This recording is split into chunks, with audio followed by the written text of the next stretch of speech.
الحمد لله نحمده ونستعينه ونستغفره ونؤمن به ونتوكل عليه ونعوذ بالله من شرور أنفسنا ومن سيئات أعمالنا من يهده الله فلا مضل له ومن يضلل فلا هادي له وأشهد أن لا إله إلا الله وحده لا شريك له وأشهد أن محمدا عبده ورسوله أما بعد فإن خير الحديث كتاب الله وخير الهدي هدي محمد صلى الله عليه وسلم وشر الأمور محدثاتها وكل محدثة بدعة وكل بدعة ضلالة وكل ضلالة في النار.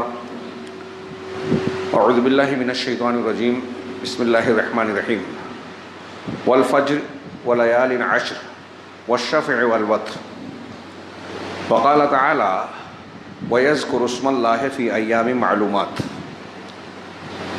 محترم حاضرین، ایک شخص جو قرآن و حدیث کی تعلیمات پر موٹے طور سے بھی غور کرے اور موجودہ دور میں مسلمانوں کے حالات پر، ان کے دینی امور پر، عقائد و اعمال پر نگاہ ڈالے تو اس نتیجے پر پہنچنے میں اسے دیر نہیں لگے گی کہ آج مسلمان اگرچہ اللہ اور اس کے رسول صلی اللہ علیہ وسلم کا کلمہ پڑھتے ہیں، ان کی اطاعت اور محبت کا دعویٰ کرتے ہیں، لیکن ان کے دین سے زیادہ مسلمانوں کی زندگی میں دین کی مخالف چیزیں کار فرما ہیں.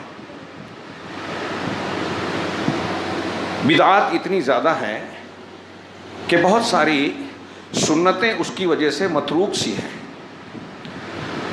اور یہ بات فطری ہے کہ جس سماج اور معاشرے میں افراد بدعتوں کے خوگر ہو جائیں گے، وہاں سنتوں کی چاشنی باقی نہیں رہے گی، اس کا شوق نہیں رہے گا.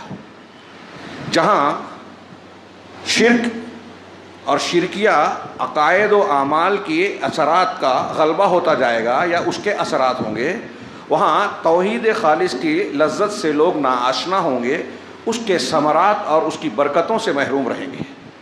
جس سماج اور معاشرے میں ہم یہ دیکھ رہے ہیں کہ رسول اللہ صلی اللہ علیہ وسلم اور شریعت سے ثابت شدہ دعاؤں اور اذکار یعنی عبادات کا یہ پہلو اس سے کہیں زیادہ لوگوں کی بناوٹی دعائیں اور عبادات کا چلن ہے، ظاہر سی بات ہے کہ انہیں وہ برکتیں حاصل نہیں ہوگی جو اللہ اور اس کے رسول صلی اللہ علیہ وسلم کی تعلیمات پر عمل کرنے کے نتیجے میں حاصل ہوتی ہیں.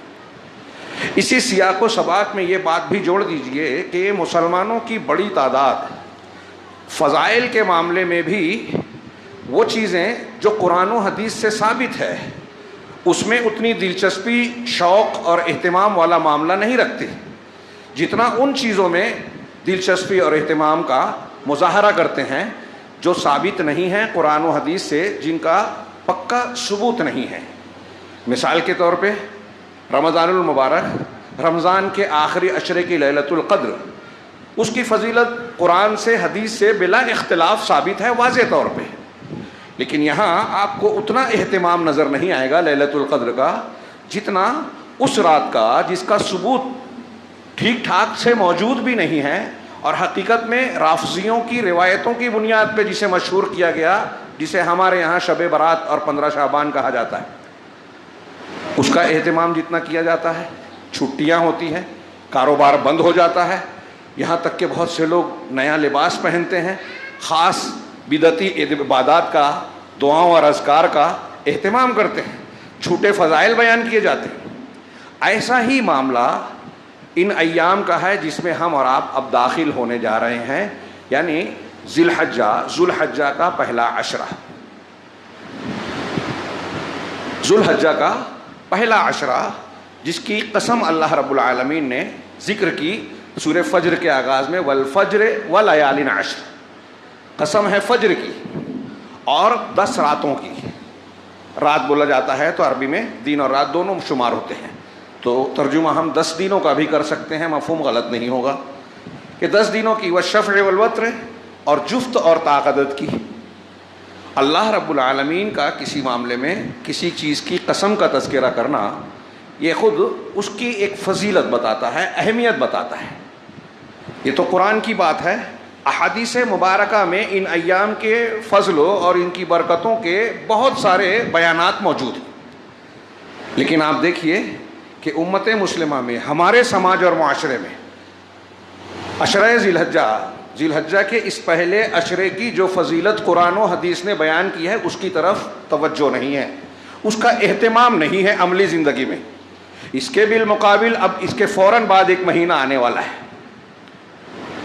محرم الحرام، وہ بھی حرمت والا مہینہ، 4 حرمت والے مہینوں میں سے، اور یہ ذی الحجہ بھی جو موسم حج بھی ہے یہ بھی حرمت والا مہینہ، وہ حرمت والا مہینہ ہے۔ اور اس میں 10ویں تاریخ کا روزہ، اس کے ساتھ اللہ کے رسول صلی اللہ علیہ وسلم کا ارادہ کہ یہود کی مخالفت کرتے ہوئے آئندہ سال زندہ رہا تو 9ویں کا بھی روزہ رکھوں گا۔ حضرت موسیٰ علیہ السلام نے فرعون اور اس کے استبداد سے نجات پانے کے نتیجے میں بطور شکر روزہ رکھا تھا، اس کی مطابقت میں یہ روزہ مشروع کیا گیا، یہی اس کی فضیلت ہے۔ لیکن ہماری امت میں جھوٹی روایات، رافضیت کے اثرات کی بنیاد پر ان 10 دنوں کا خاص اہتمام کیا جاتا ہے، اور 10ویں تاریخ کو چھٹی ہو جاتی ہے روافض کی سنت کے مطابق، ان کے طریقے کے مطابق۔ اور اس کے بالمقابل یہ جو عشرہ ذی الحجہ ہے اس کا کیا مقام ہے؟ حقیقت یہ ہے کہ اللہ رب العالمین نے امت محمدیہ کو جو خاص انعامات سے نوازا ہے، پچھلی امتوں کے مقابلے میں کم عمر دے کر، مخصوص فضائل اور فضیلت والے ایام اور اوقات دے کر، اللہ رب العالمین نے امت محمدیہ کو یہ موقع دیا ہے کہ کم مدت میں بھی زیادہ اجر و ثواب کما لے۔ اور ایسی بہت ساری چیزوں کو بیان کیا ہے اعمال میں، اوقات میں، مخصوص ایام میں، انہی میں سے ایک ہے عشرہ ذی الحجہ۔ یہ کوئی معمولی اہمیت و فضیلت کا معاملہ نہیں ہے۔ صحیح بخاری، سنن ابو داؤد وغیرہ میں حضرت ابن عباس رضی اللہ تعالیٰ عنہ کی روایت ہے، اللہ کے نبی جناب محمد رسول اللہ صلی اللہ علیہ وسلم کا ارشاد وہ نقل کرتے ہیں کہ آپ نے فرمایا، ما من ایام العمل الصالح احب الی اللہ من هذه الايام، ویعنی العشر الاول من شہر ذی الحجہ۔ حضرت ابن عباس کہتے ہیں کہ اللہ کے رسول صلی اللہ علیہ وسلم نے فرمایا کہ اللہ کے نزدیک سارے دنوں میں، سارے جو پورے سال کے ایام ہیں، ان ایام میں سب سے زیادہ نیک اعمال جس میں محبوب ہیں اللہ کو، اللہ کے نزدیک، وہ یہ عشرہ ہے، یعنی ذی الحجہ کا پہلا عشرہ۔ جب آپ نے یہ بیان کیا تو صحابہ کرام سے پوچھا گیا، صحابہ کرام نے سوال کیا، وَسُئِلَ وَلَا الْجِهَادُ فِي سَبِيلِ اللَّهِ، کہ اللہ کے رسول کیا ان ایام میں نیک اعمال اللہ کے راستے میں جہاد کرنے، قربانی دینے سے بھی زیادہ افضل ہے؟ وہ بھی اس سے افضل نہیں ہے؟ آپ نے فرمایا ہاں، اللہ کی راہ میں جہاد کرنے سے بھی افضل ہے، الا یہ کہ کوئی آدمی اپنی جان اور مال کے ساتھ خرج بنفسه ومالہ فلم یرجع منہما بذلک بشیء او کما قال، اور جان مال کے ساتھ نکلا ہو اور ان میں سے کچھ بھی لے کر نہ لوٹا ہو، یعنی اللہ کے راستے میں شہید ہو گیا ہو، اس کا درجہ اس سے اونچا ہوگا۔ تھوڑی دیر کے لیے صرف اس ایک روایت پر غور کیجیے کہ نبی کریم صلی اللہ علیہ وسلم فرمایا کہ پورے سال میں جتنے بھی ایام ہیں بشمول رمضان، تمام ایام کے مقابلے میں اس کی زیادہ فضیلت ہے۔ اور اہل علم میں یہ اختلاف ہے کہ رمضان کا آخری عشرہ جو بہت فضیلت والا ہے وہ زیادہ اہم اور فضل اور برکت والا ہے، یا عشرہ ذی الحجہ کا پہلا عشرہ، ذی الحجہ کا پہلا عشرہ؟ تو عام طور سے اہل علم نے تحقیق کے طور پر بیان کیا، علامہ ابن تیمیہ اور دوسرے کئی لوگوں نے بیان کیا کہ رمضان کے آخری عشرے کی راتیں اور بطور خاص لیلۃ القدر والی طاق راتیں پورے سال کی راتوں میں سب سے افضل ہے، سال کی راتوں میں سب سے افضل ہے۔ اور عشرہ ذی الحجہ، یہ ذی الحجہ کے مہینے کا پہلا عشرہ، یہ پورے سال کے دنوں میں سب سے زیادہ افضل ہے۔ اللہ رب العالمین نے تمام دنوں میں اس کو چن لیا، منتخب کر لیا اور اس کو سب سے زیادہ فضیلت والا بنایا۔ لیلۃ القدر میں قرآن کا نزول ہوا، روزہ، اعتکاف، تلاوت اور دوسری چیزوں کی وجہ سے اس کا سب سے اونچا مقام ہے رات کا. اور عشرہ ذی الحجہ میں بہت ساری نیکیوں کو انجام دیا جاتا ہے جو پورے سال میں کسی اور دن میں نہیں انجام دیے جاتے. یہ پورا عشرہ ذکر و اذکار کا، نیک اعمال کا، عبادات کا، تکبیر و تحمید کا، اللہ کے خوب ذکر کرنے کا ہے. حجاج اس میں خاص اعمال انجام دیتے ہیں، احرام کی حالت میں اکثر و بیشتر ہوتے ہیں، اور جو تمتع کرتے ہیں وہ آخری 8ویں تاریخ سے احرام باندھ کر تلبیہ پکارتے ہوئے مینا جاتے ہیں. تو اس میں 8ویں تاریخ کا ہے جسے یوم الترویہ کہا جاتا ہے. پھر 9ویں تاریخ یوم عرفہ ہے، اور سارے دنوں میں عرفہ کا دن سب سے زیادہ افضل ہے. اور عرفہ کا وقوف حاجی کے لیے سب سے بڑا اور اہم رکن ہے. اللہ کے رسول صلی اللہ علیہ وسلم نے فرمایا الحج عرفہ، عرفہ حج ہے. اور حاجیوں سے ہٹ کر دوسروں کے لیے مستحب ہے کہ اس دن کا روزہ رکھیں. صوم یوم عرفہ یکفر سنتین، مسلم شریف کی ایک روایت میں ہے یکفر السنۃ الماضیہ والسنۃ الباقیہ، کہ یوم عرفہ یعنی ذی الحجہ کی 9ویں تاریخ کا روزہ 2 سالوں کے گناہ کو مٹاتا ہے، صغیرہ گناہوں کو. مسلم شریف کیا ہے کہ پچھلے سال اور اگلے سال. اس سے زیادہ فضیلت محرم کے 10ویں تاریخ کے روزے کی بیان کی جاتی ہے، لیکن اس کی بارے میں کہا گیا کہ وہ 1 سال کے گناہ معاف کرتا ہے. اور عرفہ کے دن کا روزہ 2 سال کے گناہ. یہ غیر حاجیوں کے لیے یہ مستحب ہے کہ 9ویں تاریخ کا روزہ اگر آپ رکھتے ہیں. اب یہاں ہمارے یہاں بحث کرتے ہیں کہ عرفہ جب حاجی لوگ عرفہ میں رہتے ہیں اس وقت، یا ہمارے یہاں ذی الحجہ کی 9ویں تاریخ ہو. میں ذاتی طور سے اگرچہ ہمارے بہت سے علماء یہ کہتے ہیں کہ عرفہ کے دن، لیکن اس میں یہ استحالہ ہے کہ عرفہ کے دن جب وقوف عرفہ ہوتا ہے تو بہت ساری جگہوں پر دن کا ٹائم ہی نہیں ہوتا کہ روزہ رکھیں، یا کچھ حصہ ملے گا. اور عقلی فطری طور پر سیدھے انداز میں یہ سمجھ میں آتا ہے کہ اگر عرفہ کا دن ہے تو 9ویں تاریخ ہے، جیسے یوم النحر 10ویں تاریخ ہے، وہاں کے یوم النحر پر ہم قربانی نہیں کر سکتے. تو اس اعتبار سے 9ویں تاریخ والی بات زیادہ میں اپنے بات کہہ رہا ہوں کہ سمجھ میں آتی ہے. واللہ اعلم بالصواب. تو 9ویں تاریخ کا یہ روزہ 2 سال کے گناہوں کی بخشش ہے. اس دن اللہ رب العالمین اپنے بندوں کو جہنم سے بکثرت آزادی دیتا ہے. سارے دنوں میں یہ سب سے زیادہ افضل دن ہے.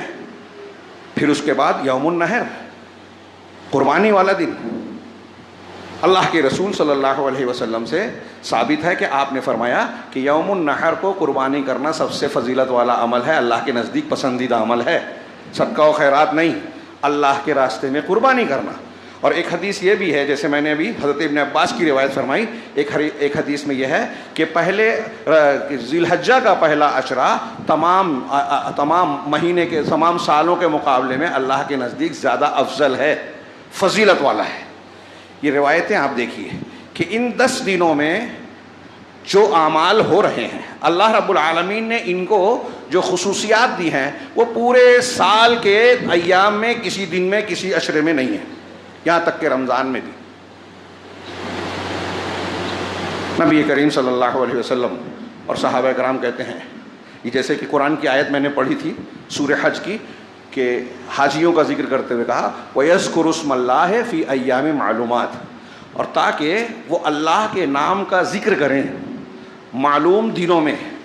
حضرت ابن عباس رضی اللہ تعالیٰ عنہ اور ان کے علاوہ متعدد مفسرین کہتے ہیں، جیسے وَلَيَالٍ عَشْرٍ کی تفسیر میں حضرت ابن عباس اور اکثر مفسرین کہتے ہیں، جمہور علماء، کہ اس سے مراد عشرہ ذی الحجہ ہے. اسی طریقے سے یہاں ایام معلومات، معلوم دنوں سے مراد کون سے دن ہیں جس میں اللہ کا خوب ذکر کرنا ہے؟ تو اللہ کے نبی حضرت ابن عباس کہتے ہیں کہ الایام المعلومات، یہ ایام معلومات جو ہے ذی الحجہ کے پہلے عشرے کے 10 دن ہیں. لہٰذا اس آیت کریمہ سے پتہ چلا کہ ان 10 دنوں میں اللہ کا خوب خوب خوب ذکر کرنا چاہیے. اگر آپ صحابہ کرام کے اعمال دیکھیں، حضرت ابن عباس، حضرت ابن عمر رضی اللہ عنہما، ان کا عمل تھا کہ ان دنوں میں راستہ چلتے ہوئے مسجدوں میں، بازاروں میں، راستوں میں تکبیرات بلند کرتے تھے. اور کئی مرتبہ ایسا ہوتا کہ بازار میں جاتے بآواز بلند جب تکبیر بلند کرتے تو آس پاس کے دوسرے مسلمان بھی ان کی آواز میں آواز ملا کر ذکر کرتے. ذکر کا ایک غلغلہ ہوتا اور اچھی خاصی آواز اٹھتی. ان دنوں میں اس ذکر کا خوب اہتمام کیا جائے. تو اللہ تبارک و تعالیٰ نے اس عشرے کی کئی خصوصیات عطا فرمائی ہے. ایک تو اس کو فضیلت دی، اس کی قسم کھائی، دوسرے اللہ کے رسول صلی اللہ علیہ وسلم نے فرمایا کہ اعمال صالحہ اس میں دوسرے تمام پورے سال کے ایام کے مقابلے میں زیادہ محبوب ہیں. اس کو سامنے رکھیے اور لائٹلی مت لیجیے. ہمارے یہاں کچھ لوگ بہت فضائل بیان کرتے ہیں، اور میں نے تمہید میں یہی کہا کہ فضائل کے نام پہ ایسے فضائل بھی بیان کرتے ہیں جو قرآن و حدیث سے ثابت ہی نہیں ہیں، جھوٹی حدیثیں، جھوٹی روایتیں ہیں، اور جو ثابت ہے اس کی طرف توجہ نہیں دیتے، اس کا اہتمام نہیں کرتے. بدعتی دینوں میں چھٹیاں ہو جاتی ہیں، ہمارے یہاں کاروبار بند ہو جاتا ہے، اور جو سنت سے ثابت ہے اس کی طرف لوگ توجہ ہی نہیں دیتے، اور جب کاروبار بند نہیں ہوتا تو ہمارے یہاں عوام کو اس کی اہمیت کا علم ہی نہیں ہوتا. سارے سال میں سب سے زیادہ اہم دن ہے، اور اللہ کو اس میں اعمال صالحہ سب سے زیادہ پسند ہے. اب کون سے اعمال صالحہ؟ اس عشرے کی ایک خصوصیت یہ بھی ہے جو میں نے بتایا کہ اس میں یوم الترویہ ہے، حج کے ارکان اور اعمال انجام دیے جاتے ہیں، اللہ کا خوب ذکر کیا جاتا ہے.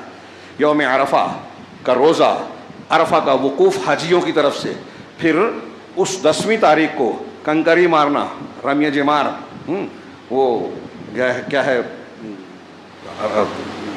جمرہ کبریٰ پر پہلے 10ویں کو، پھر 11ویں 12ویں کو تینوں پر مارا جاتا ہے. رمی جمار، قربانی، بال کٹوانا، یہ سارے اعمال ہوتے ہیں. تو ان ایام ان سب چیزوں کی فضیلت ہے. اب اس میں جو 10 دن ہیں، اہل علم نے بیان کیا کہ اللہ کے رسول صلی اللہ علیہ وسلم نے فرمایا کہ نیک اعمال اس میں اللہ کو دیگر ایام کے مقابلے میں سب سے زیادہ محبوب ہے. کون سے نیک اعمال؟ تو اس بنیاد پر آپ غور کریں کہ اس عشرے میں جو نیک اعمال انجام دیے جاتے ہیں اور مشروع ہیں وہ پورے سال میں کبھی اکٹھا نہیں ہوتے. صرف اسی عشرے میں حج کے اعمال انجام دیے جاتے ہیں، کسی اور دن میں نہیں دیا جا سکتے. عمرہ ہوتا ہے، حج نہیں ہوتا، اور عمرے میں بھی حج کے کئی عمل نہیں ہوتے. منا میں قیام، مبیت اور عرفہ کا وقوف، رمی جمار، یہ عمرہ میں نہیں ہے، حج میں ہے. تو حج کے اعمال اس میں انجام دیے جاتے ہیں. عرفہ کا روزہ رکھا جاتا ہے، اور نبی کریم صلی اللہ علیہ وسلم سے یہ بھی عمل ثابت ہے، یا پورے 1 تاریخ سے 9 تاریخ تک اس روایت کے مطابق بھی اور کچھ مخصوص روایت کے مطابق روزہ رکھا جا سکتا ہے. تو اس میں نماز، اس میں روزہ ہے، اس میں حج ہے، اس میں زکوٰۃ اور صدقات انجام دیے جا سکتے ہیں اور دیے جاتے ہیں. اس میں اللہ کا ذکر کیا جاتا ہے، قرآن کی تلاوت کی جاتی ہے، اللہ سے دعائیں کی جاتی ہیں. ان 10 دنوں میں جو اہتمام عبادات کا ہوتا ہے، یا امہات العبادات جو اکٹھا ہوتی ہیں، شیخ عبدالرزاق کہتے ہیں کہ امہات العبادات، عبادات کی جو بنیادیں ہیں، ان چیزوں کا اجتماع جس طریقے سے عشرہ ذی الحجہ میں ہوتا ہے کسی اور دن میں نہیں ہوتا. جس میں قربانی بھی آ گئی 9ویں 10ویں تاریخ کو، جو قربانی کے 4 دنوں میں سب سے افضل دن ہے علی الاطلاق. پہلا دن نماز عید کے بعد، اور یہ مسلمانوں کے لیے تہوار بنایا گیا. آپ دیکھیے کہ عید الفطر کا تہوار ہمیں خوشی کے دن کے طور پر اللہ کی طرف سے اس لیے دیا گیا کہ اس سے پہلے پورے رمضان میں عبادات کی مشقت اور محنت کرتے ہیں، روزہ، تلاوت، صدقہ و خیرات اور دیگر عبادات، تراویح وغیرہ.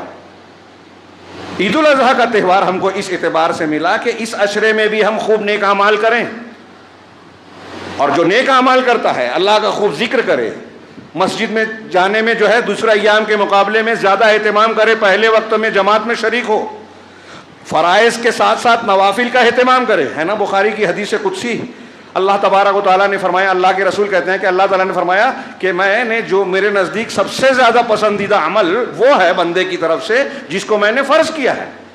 فرائض سب سے زیادہ اہم اور افضل ہیں، اور پھر فرض کے بعد نفل. اللہ کے رسول اللہ تعالیٰ نے اس میں فرمایا کہ اور بندہ برابر نفل نماز پڑھتا رہتا ہے، نفل عبادات کرتا رہتا ہے، نوافل کا اہتمام کرتا ہے، یہاں تک کہ میں اس سے محبت کرتا ہوں، محبت کرنے لگتا ہوں، اور میں اس کی آنکھ بن جاتا ہوں جس سے وہ دیکھتا ہے، اس کا ہاتھ بن جاتا ہوں جس سے پکڑتا ہے، کان بن جاتا ہوں جس سے وہ سنتا ہے، پیر بن جاتا ہوں جس سے چلتا ہے. اس کا یہ مطلب نہیں ہے کہ اللہ اس کے اندر آتا ہے.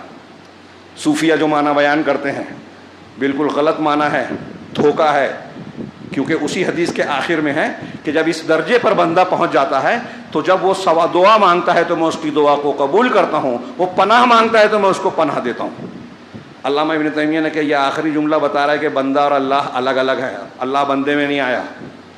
وہ مانگتا ہے تو اللہ دیتا ہے, وہ پناہ طلب کرتا ہے تو اللہ بچاتا ہے, یعنی وہ اور اللہ الگ الگ ہے. تو پھر آنکھ بن جاتا ہوں, پیر بن جاتا ہوں, آنکھ کا کیا مطلب ہے اس کا؟ یعنی آنکھ, کان, دل, ہاتھ, پیر کو بندہ انہی کاموں میں استعمال کرتا ہے جو اللہ رب العالمین کا حکم ہے, اس کے مطابق انجام دیتا ہے ہر کام کو. یہ مطلب ہے اس کا. تو میں یہ اس حدیث سے ذکر کر رہا ہوں کہ ان 10 دنوں میں فرائض کا بطور خاص اہتمام کیا جائے. جیسے ہم رمضان میں تھوڑا سا بیداری کا ثبوت دیتے ہیں, ان 10 دنوں میں بھی رمضان کی طرح ماحول ہونا چاہیے, اہتمام کرنا چاہیے کہ مسجد میں جائیں, پابندی کریں, فرائض کے لیے پہلے وقت میں جائیں, نوافل کا اہتمام کریں, اور چلتے پھرتے اٹھتے بیٹھتے ہر وقت خوب ذکر کریں, جتنی توفیق ملے قرآن کی تلاوت کریں. ہو سکے تو ان 10 دنوں میں جتنا روزہ رکھ سکتے ہیں, 9 دنوں میں, عید کے دن کا روزہ ممنوع ہے, حرام ہے, اور ایام تشریق کا, ایام تشریق عید کے بعد 3 دن 11ویں 12ویں 13ویں, ان دنوں میں روزہ نہیں. یہ 1 سے 9 تک روزہ رکھیں تو کم سے کم 9ویں تاریخ کا ضرور روزہ رکھنا چاہیے. ایک روزہ 2 سالوں کے گناہوں کا کفارہ. میں نے عرض کیا کہ ہمارے یہاں لوگ فضائل اور کم عمل میں زیادہ ثواب کے لیے بہت چیزیں بیان کرتے ہیں. اس میں سے بہت ساری چیزیں ایسی ہیں جو ضعیف ہیں, جھوٹی ہیں, رافضیوں کی, غیر بدعتیوں کی رائج کی ہوئی ہے. جیسے 15 شعبان والا معاملہ, جیسے عشرہ عاشورہ والا مسئلہ, محرم والا معاملہ. لیکن یہ قرآن و حدیث سے لیلۃ القدر, رمضان اور ان ایام کی فضیلت بالکل واضح طور پر ثابت ہے. اس کا خوب اہتمام کرنا چاہیے. اور پھر جیسے ہی انشاءاللہ ہمارے یہاں آج ہلال عید نظر آئے گا, آج یا کل, زیادہ کیلنڈر کے مطابق آج ہے. اللہ کے نبی جناب محمد رسول اللہ صلی اللہ علیہ وسلم کا فرمان ہے کہ جب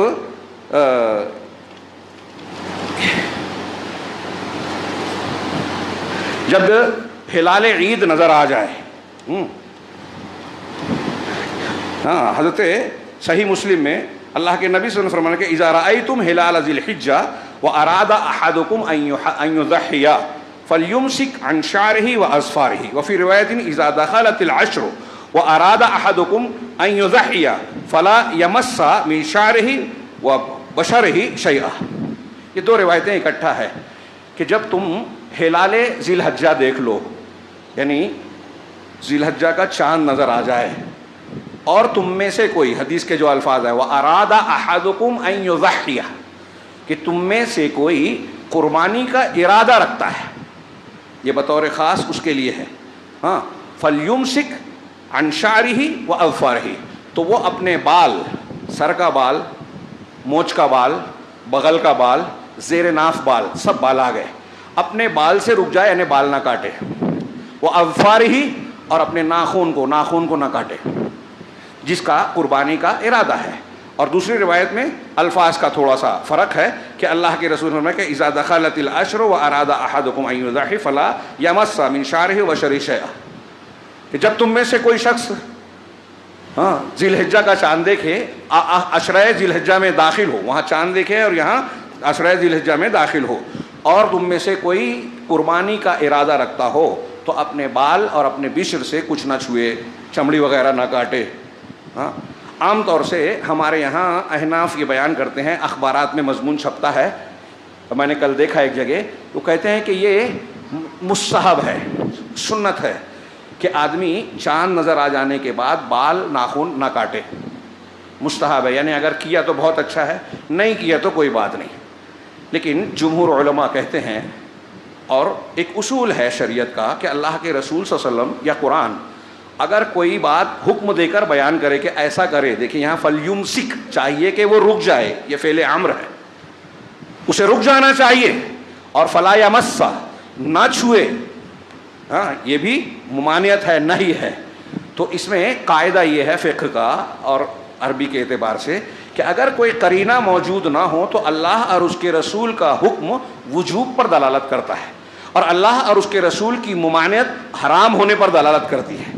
یہاں کوئی قرینہ موجود نہیں ہے, اس لیے اہل علم میں سے بعض ائمہ اور علماء, جمہور علماء کہتے ہیں کہ قربانی کا ارادہ رکھنے والے انسان کے لیے جب عشرہ ذی الحجہ داخل ہو جائے تو جان بوجھ کر بال کاٹنا، ناخن تراشنا، کوئی بھی بال، جیسا کہ میں نے بیان کیا، سر کا بال، مونچھ کا بال، زیر ناف بال، کوئی بھی بال کاٹنا یہ حرام ہے، اور فرض ہے کہ وہ اس سے رک جائے.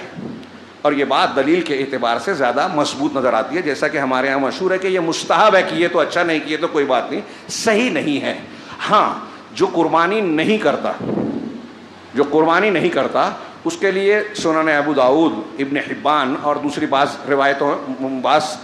کتابوں میں روایت موجود ہے، ایک تھوڑی سی لمبی حدیث، کہ ایک صحابی نے، حضرت عمر نے اللہ کے رسول سے کہا کہ میں اگر قربانی کا دن آ جائے اور اپنے پاس دودھ دینے والی بکری جو کسی سے عاریتاً لی ہو یا گھر میں دودھ کے لیے استعمال ہو رہا ہے، منیحہ کا لفظ ہے، موجود ہے، تو کیا اس بکری کو قربان کر دوں میرے پاس کچھ نہ ہو؟ تو آپ نے کہا نہیں.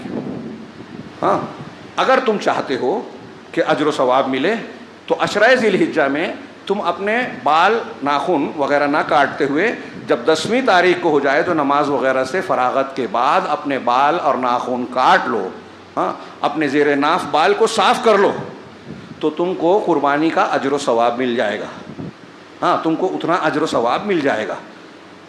تو اس روایت کو علامہ البانی اور بعض محدثین نے ضعیف کہا ہے، لیکن کئی سندوں سے ہے. بعض محققین نے کہا کہ یہ حسن اور مقبول ہونے کے درجے کو پہنچتی ہے، بلکہ شیخ احمد شاکر وغیرہ نے بعض روایتوں کو کہا کہ اس میں اسنادہ صحیح، اس کی سند صحیح ہے. تو بہرحال اہل علم کے نزدیک یہ مقبول درجے کو پہنچتی ہے. اور یہ جو حکم دیا گیا کہ اپنے بال ناخن نہ کاٹے جائیں، یہ دراصل خاص طور سے ان کے لیے جو قربانی کرتے ہیں، تو جو نہیں کرتے ان کے لیے مستحب ہے، لیکن جن کو قربانی کا ارادہ ہے اور حاجی نہیں ہے ان کے لیے فرض ہے. اور یہ ایک طریقے سے حاجیوں کی حالت کے مقابلے میں اسی کیفیت کو اختیار کرنے کی ایک نظیر ہے کہ جیسے حالت احرام میں ایک حاجی بال نہیں کاٹ سکتا، خوشبو نہیں لگاتا، سرما نہیں لگاتا، سیلا ہوا کپڑا نہیں پہنتا، اس کے لیے مزید پابندیاں ہیں. تو ایسے ہی قربانی کرنے والا کچھ حد تک حاجیوں کی مشابہت اختیار کرے، اپنے بال ناخن نہ کاٹے جب عشرہ ذی الحجہ داخل ہوتا ہے. اور جب یوم عرفہ ہو تو جیسا کہ میں نے کہا روزہ رکھے. میں بار بار کہہ رہا ہوں کہ اس عشرے میں عبادات کا خوب اہتمام کرنا چاہیے، ذکر کرنا چاہیے. اور ان عبادات اور ذکر کی جو روح ہے، وہ روح ہے اللہ کی توحید، رسول کی اتباع، سنن ابراہیم کا زندہ کرنا، ان کی ملت کو زندہ کرنا. اس روح کو کبھی فراموش نہیں کرنا چاہیے.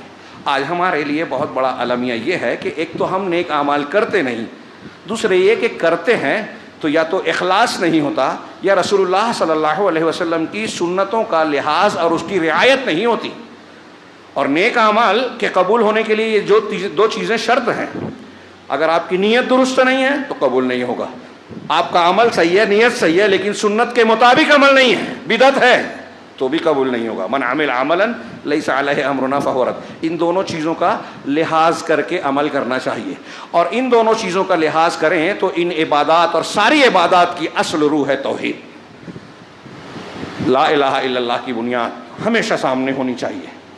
اور یہی ملت ابراہیمی کا پیغام ہے جس کو ہر سال عید الاضحیٰ اور حج کے ارکان تازہ کرتے ہیں.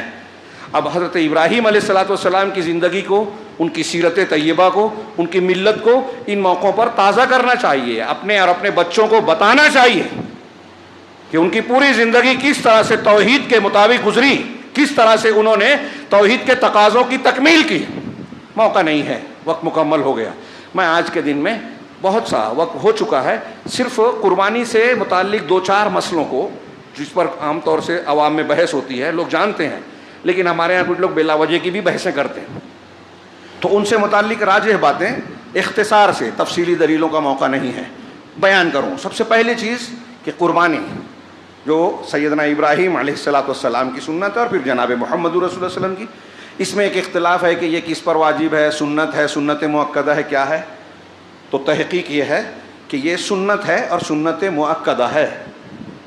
فرض ہونے کی کچھ دلیلیں دیتے ہیں کہ اللہ کے رسول نے فرمایا، سنن ابن ماجہ کی روایت ہے، علامہ البانی نے اس کو صحیح کہا ہے کہ جو شخص قربانی کی استطاعت رکھتے ہوئے ہمارے قربانی نہ کرے وہ ہمارے مصلی پہ نہ آئے، یعنی عیدگاہ میں نہ آئے. تو یہ سختی بیان کی آپ نے، تو یہ وعید کے طور پر، تاکید کے طور پر ہے. اس لیے کہ دوسری حدیثوں سے پتہ چلتا ہے کہ ابھی یہی جو حدیث پڑھی کہ جب ہلال ذی الحجہ آپ نے دیکھا اور تم میں سے کوئی قربانی کا ارادہ رکھتا ہے، اگر یہ فرض ہوتا عمل تو اللہ کے رسول یہ نہیں کہتے کہ تم میں سے کوئی ارادہ رکھتا ہے، بلکہ کہتے کہ جس کی استطاعت ہے اس کے لیے کرنا چاہیے. اسے اور حضرت ابو بکر صدیق، عمر فاروق وغیرہ سے یہ عمل ملتا ہے کہ کچھ سالوں میں انہوں نے قربانی چھوڑ دی لوگوں کو یہ بتانے کے لیے کہ یہ فرض نہیں ہے. اور رسول اللہ صلی اللہ علیہ وسلم نے ہمیشہ کیا ہے جب سے اس کی مشروعیت ہوئی، اس لیے اس کو مؤکدہ کہتے ہیں، سنت مؤکدہ. تو صحیح بات یہ ہے کہ یہ سنت مؤکدہ ہے. کن جانوروں کی کرنا چاہیے؟ حدیث اور قرآن کے مطابق بہیمۃ الانعام، چوپائے، مویشی، ہاں چار پیر والے مویشی. اس کی تشریح سورۃ الانعام میں اور اللہ کے رسول صلی اللہ علیہ وسلم کی احادیث اور عمل سے، صحابہ کے عمل سے معلوم ہوتا ہے کہ 4 جانور اور ان کے جوڑے کیے جائے تو 8 جانور، بکری بکرا، مینڈھا مینڈھی، گائے بیل، اونٹ اونٹنی، یہ 8 جانور ان کی قربانی مشروع ہے، مسنون ہے، شریعت میں بتائی گئی ہے. ہمارے یہاں لوگ بحث کرتے ہیں کہ بھینس کی قربانی کر سکتے ہیں یا نہیں.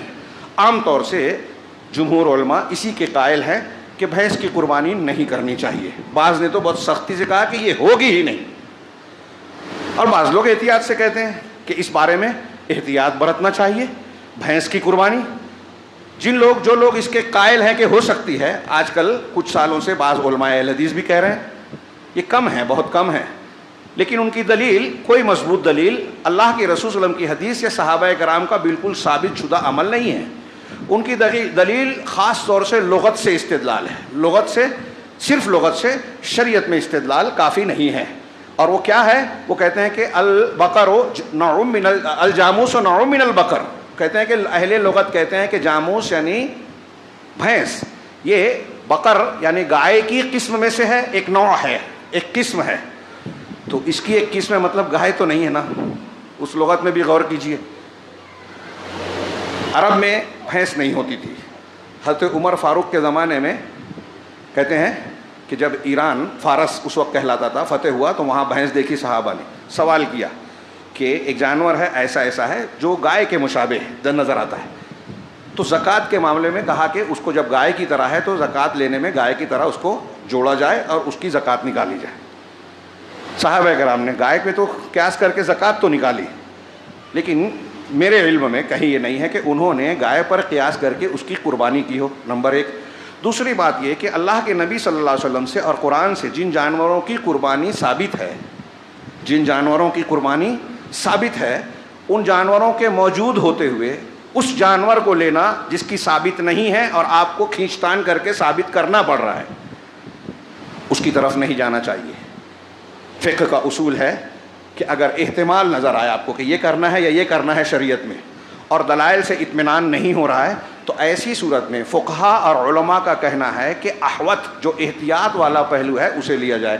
اب اس میں احتیاط والا پہلو کیا ہے؟ اس میں احتیاط والا پہلو یہ ہے کہ جن جانوروں کے تعلق سے نبی کریم صلی اللہ علیہ وسلم سے ثبوت ہے، ہاں وہ کریں تو اس میں کوئی دقت کی بات نہیں ہے. جس کا ثبوت نہیں ہے، اختلاف ہے، اس سے بچ جائیں. جب یہ نہیں ملے گا، کوئی جانور نہیں ملے گا، تو غور کریں گے کہ بکری کی جگہ ہرن کر سکتے ہیں کہ نہیں، اونٹ کی جگہ زراف کر سکتے کہ نہیں، ہاں ان کی جگہ بھینس کر سکتے کہ نہیں. تو جب نہیں ملے تب قیاس کیا جائے گا. ایسا ہی مسئلہ میں میت کی طرف سے قربانی کا معاملہ بھی مانتا ہوں.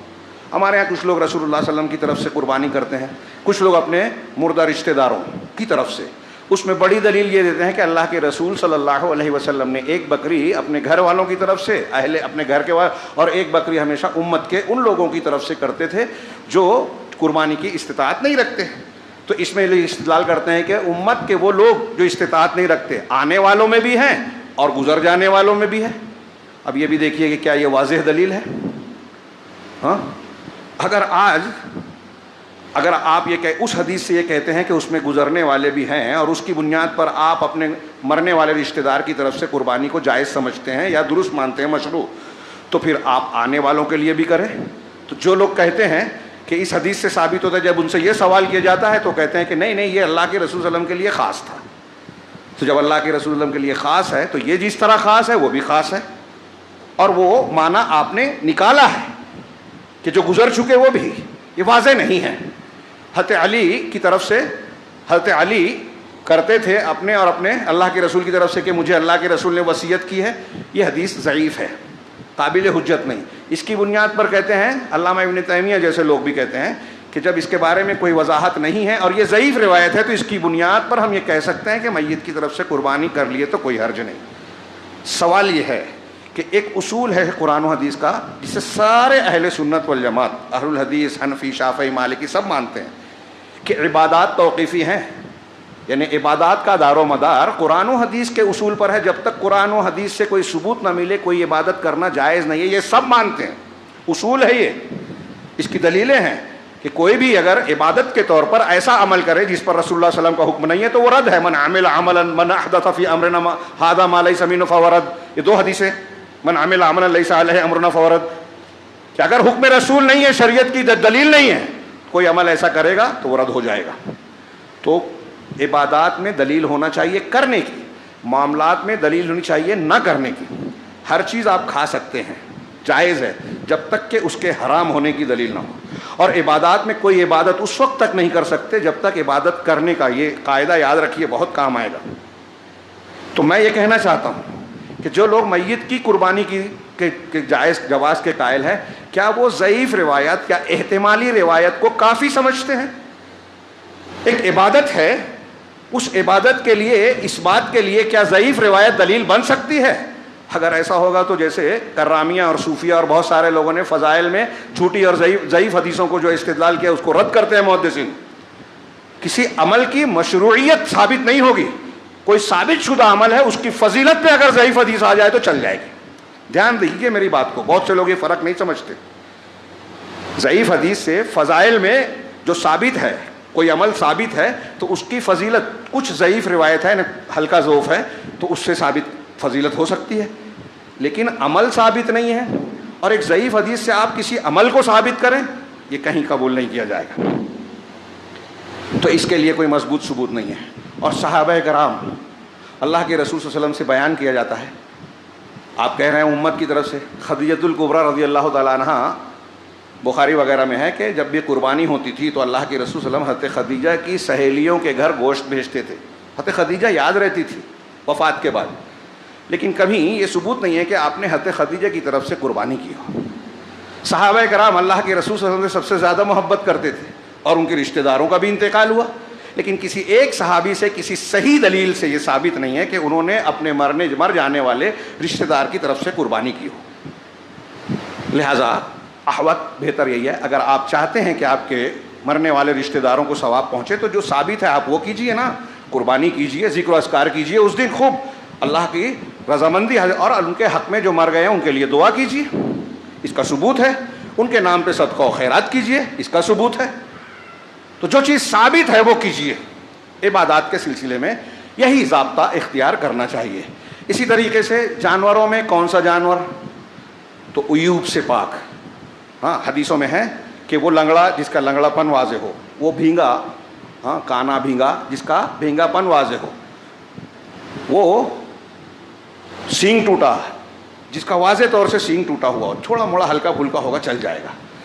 وہ کمزور جانور جس میں گودا نہ ہو، چربی گودا نہ ہو، ایک دم کمزور ہو، تو ایسے جانور کی قربانی نہیں ہوگی. فربا ہو، اچھا ہو، خوبصورت ہو حتی الامکان، اور اس کی عمر کیا ہو. ہمارے یہاں احناف کے یہاں مسنہ، لا تذبحوا الا مسنہ حدیث ہے کہ نہ ذبح کرو مگر مسنہ. تو مسنہ سن سے ہے تو سال سے لیتے ہیں کہ بکری اتنے سال کی، گائے اتنے سال کی، اونٹ اتنے سال کا، 5 سال کا، یہ 3 سال کی، یہ 1 سال سے اوپر ہو، یہ 2 سال سے. ہاں صاف طور سے جو حدیثوں سے ثابت ہوتا ہے کہ جانور کم سے کم دانتا ہو، 2 دانتا کم سے کم. اور دانتا کسے کہیں گے؟ جس کے دودھ کے دانت گر گئے، خود سے گرائے نہیں گئے ہیں، خود سے گر گئے وہ دانتا ہو گیا. کیونکہ دودھ کا دانت جانور کا اسی وقت گرتا ہے جب اصلی دانت آنے لگتا ہے. دودھ کا دانت گر گیا، اگر آپ انگلی لگائیں گے تو وہاں آپ کو اصلی دانت نکلتا ہوا نظر آئے گا، محسوس ہوگا. تو دانتا ہو. اسی طریقے سے یہ بالکل واضح طور سے میں نے کہا کہ بہت مختصر بیان کر رہا ہوں. ہاں اور اس پر اہل علم نے کتابیں لکھی ہے، وضاحت کی ہے کہ حدیثوں سے، دلیلوں سے یہی معاملہ صحیح ثابت ہوتا ہے. اگر دانتا جانور نہ ملے تو حدیث میں ہے کہ جزعۃ من الظأن، ہاں مینڈھے کا کھیرا اردو میں کہتے ہیں، یعنی 1 سال کا مینڈھا. اور مینڈھے میں ہی صرف جائز ہے، دانتا اگر نہیں ہے، کوئی دوسرا دانتا جانور نہیں مل رہا ہے، تو ایسا مینڈھا ذبح کرنا اللہ کے رسول صلی اللہ علیہ وسلم نے جائز بتایا ہے، کر سکتے ہیں جس کی عمر 1 سال ہو گئی ہو. یہ مجبوری کی شکل میں، اور صرف بکرے میں، مینڈھے میں، بھیڑ میں یہ چلے گا بس، ہاں دوسرے جانوروں میں نہیں چلے گا. ایک سوال یہ کیا جاتا ہے کہ خصی جانور کی قربانی ہوگی یا نہیں. پتہ نہیں کہاں سے لوگ روایت لائے ہیں کہ خصی جانور کی قربانی نہیں ہونی چاہیے، جبکہ یہ پسندیدہ ہے. اللہ کے رسول صلی اللہ علیہ وسلم کے عمل میں بالکل صاف ہے کہ آپ 2 چتکبرے خوبصورت مینڈھے لائے، ہاں جو کہ خصی تھے، ان کی قربانی کی، خصی کی قربانی کی. ایک مسئلہ یہ بحث کیا جاتا ہے کہ قربانی کب سے کب تک کی جائے. قربانی عید الاضحیٰ کی نماز کے بعد، اور اس کے چکر میں ہمارے یہاں لوگ قربانی کو اہم سمجھتے ہیں اور دوسرے اعمال کو اس کا تابع بنا دیتے ہیں. تو قصائی کا مسئلہ، جلدی سے قربانی کرنے کا ہمارے یہاں پہلے نمبر لگ جائے، اس کے لیے پھر سنتوں کو پامال کرتے ہیں کہ عید کی نماز عیدگاہ پر بھی ہونا ہو سکتی ہے تو مسجد میں پڑھتے ہیں. اس دن تھوڑا جلدی کرتے ہیں، عید الفطر کو بلا وجہ تاخیر کرتے ہیں. خیر عید الفطر کے مقابلے میں تھوڑا پہلے ہونا چاہیے، لیکن بہرحال تو اس کو عیدگاہ میں ہی نماز پڑھنی چاہیے. ہر سنت کا مقام ہے، اس کی حیثیت ہے، اجتماعیت کا مظاہرہ ہے عید کی نماز کا. لہٰذا عید کی نماز عیدگاہ میں پڑھیں اور پھر قربانی کریں. عید کی نماز کے بعد قربانی کا وقت شروع ہوتا ہے. اس سے پہلے کسی نے کیا تو اللہ کے رسول نے فرمایا کہ وہ ذبیحہ ہوگا، قربانی نہیں. اور چوتھے دن تک اس سلسلے میں اختلاف ہے. بعض صحابہ کے قول کی بنیاد پر ہمارے یہاں احناف اور بعض مسلک کے لوگ کہتے ہیں کہ قربانی کا دن عید کا دن ہے اور اس کے بعد 2 دن ہیں. لیکن حدیث سے ثابت ہے کہ جتنے ایام تشریق ہیں سب قربانی کے دن ہیں. ایام تشریق کون سا ہے؟ عید الاضحیٰ کا دن، یعنی یوم النحر 10ویں تاریخ سے لے کے 13ویں تاریخ تک، یہ پورا ایام تشریق ہیں، جس میں حاجی مینا میں قیام کرتا ہے، کوئی 12ویں تک، کوئی 13ویں تک. اور تینوں دن جو ہے خوب ذکر و اذکار کرنے کا حکم دیا گیا ہے. اور تینوں دن کا روزہ رکھنا حرام ہے. دھیان دیجئے، ایام تشریق کھانے پینے کے دن کہا گیا، اس کو کھانے پینے کا دن کہا گیا. ان 3 دنوں میں، یعنی یوم النحر کے علاوہ 11ویں، 12ویں، 13ویں، ان تینوں دنوں میں اس میں اختلاف نہیں ہے کہ روزہ نہیں رکھ سکتا کوئی. روزہ رکھنا منع ہے ان 3 دنوں میں. اور یہ تینوں دن عید کے بعد تینوں دن کھانے پینے کے دن ہیں. اور مرفوع حدیث سے ثابت ہے کہ ایام تشریق پورے کے پورے قربانی کے دن ہیں. جو لوگ نہیں مانتے وہ بلا وجہ اس حدیث کو رد کرنے کی کوشش کرتے ہیں. لیکن حدیثوں سے ہمارے استاذ رئیس احمد ندوی صاحب نے قصہ ایام قربانی کا، اس میں کہا کہ کم سے کم 100 دلیلیں دی ہیں، جس سے یہ ثابت کیا ہے کہ 4 دن تک یہ قربانی ہو سکتی ہے. مگر میں نے جیسا کہ کہا، شروعات میں نے کی تھی کہ ہمارا سماج اگرچہ کلمہ پڑھتا ہے لیکن لا الہ الا اللہ پڑھنے والا بہت سارے شرکیہ عقائد و اعمال کی دنیا میں گم ہو کر خالص توحید کی لذت و چاشنی سے محروم ہے. محمد رسول اللہ پڑھنے والا، اللہ کے رسول کی اطاعت اور محبت کا دعویٰ کرنے والا بہت بڑا طبقہ مسلمانوں کا پورے عالم اسلام میں سنت سے زیادہ بدعتوں کا اہتمام کر رہا ہے. اللہ کے رسول کی بتائی ہوئی دعاؤں کے مقابلے میں لوگوں کی خود ساختہ دعائیں ہیں. اللہ کے رسول کے بتائے ہوئے اذکار کے مقابلے میں بدعتی اذکار کو اختیار کیے ہوئے. صوفی بتاتے ہیں کہ فلاں نصاب پڑھ لو، فلاں اتنا کر لو. ہمارے یہاں بھی فضائل کے نام پہ بیان کیا جاتا ہے. ایسے ہی ہمارے یہاں عشرہ ذی الحجہ کی فضیلت قرآن و حدیث سے ثابت ہے جو میں نے بیان کیا، لیکن اس کو لوگ نہیں مانتے، اہتمام نہیں کرتے. کاروبار بند نہیں ہوتا عبادت کے لیے، روزے کے لیے. ہاں، جو رافضیوں نے بنایا وہ چاہے محرم کا پہلا عشرہ ہو، روزہ چھوڑ کے 10ویں تاریخ کا، چاہے 15 شعبان ہو، اس کا اہتمام، بدعت کا اہتمام ہمارے یہاں زیادہ کیا جاتا ہے. ایسے ہی سند اور حدیث کے اعتبار سے عبادات میں جو چیزیں ثابت ہے ہمارے یہاں جب وہ کیا جاتا ہے تو لوگ اس پر تعجب کرتے ہیں، ارے یہ تو نئی چیز لا رہے ہیں، آپ چوتھے دن قربانی کیجئے. ہمارے یہاں بہت سے لوگوں کو تعجب ہوگا، حدیث کی یہ بات لوگوں کو نہیں معلوم ہے، بدعت کی بہت سی باتیں معلوم ہیں. ہاں، بدأ الاسلام غریبا، اللہ کے رسول صلی اللہ علیہ وسلم کی حدیث ہے نا، وہ آج ہم دیکھ سکتے ہیں کہ اسلام غربت اور اجنبیت کی حالت میں شروع ہوا. ہاں، جب اس نئے دعوت کا کام اللہ کے رسول نے شروع کیا اور لوگ مسلمان ہوئے تو قبائل کے لوگ جو 1-2 مسلمان ان کے خاندان میں، قبیلے میں ہوتے تھے، اس سے اجنبیت محسوس کرتے ہیں. ارے یہ اپنے باپ دادا کے دین سے پھر گیا, نیا دین لایا, بے دین ہو گیا. جو دیندار ہوتا اسے کہتے بے دین ہو گیا. تو اللہ کے رسول نے فرمایا وَسَيَعُودُ كَمَا بَدَأَ, جیسے شروعات میں لوگوں نے اس کو اجنبی سمجھا, عنقریب یہ حالت پھر لوٹ آئے گی کہ صحیح دین پر جو عمل کرے گا اس کو لوگ تعجب سے دیکھیں گے, اجنبی محسوس کریں گے, کیا نئی چیز لے آئے. لیکن اللہ کے رسول نے ایسے لوگوں کے لیے کہا فَطُوبَىٰ لِلْغُرَبَىٰ, ہاں غربا کے لیے, جن سے لوگ تعجب کرتے ہیں, اجنبی سمجھتے ہیں, ان کے لیے مبارکبادی ہو. اللہ رب العالمین سے دعا ہے کہ وہ ہمیں ان غربا میں شامل کرے. یعنی جب لوگوں میں بگاڑ ہو جائے, سنتوں کو مار دیا جائے, سنتوں کی بجائے بدعتوں میں لوگ زیادہ دلچسپی لینے لگیں, اللہ رب العالمین ہمیں سنتوں پر قائم رہنے اور لوگوں کے بیچ میں اصلاح کرنے والوں میں شامل فرمائیں, اور اس کی برکت سے دنیا اور آخرت میں کامیابی سے نوازے. بارک اللہ لی ولکم فی القرآن المجید ونفعنا وإیاکم بالآیات والذکر الحکیم انہ تعالی جواد کریم ملک برور غفور رحیم.